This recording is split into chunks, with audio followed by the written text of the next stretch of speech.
ఓరు చేస్తానమ్మా అంటే వీర తిలకాన్ని దిద్ది పంపిస్తీ వీరుడై తిరిగొచ్చాడంటే సచ్చిన సోమయ్య తిరిగొచ్చినాడు.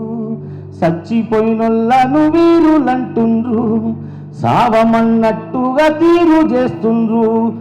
ఒక్క నాయకుడన్న చచ్చిపోయిందా వాడు ఒంటి పూటన్నా తిండి మా నిండా. మా బిడ్డలేడున్నారయ్యా మీరు తెచ్చిస్తారా లీడరయ్యా, మా బిడ్డలేడున్నారయ్యా మీరు తెచ్చిస్తారా లీడరయ్యా.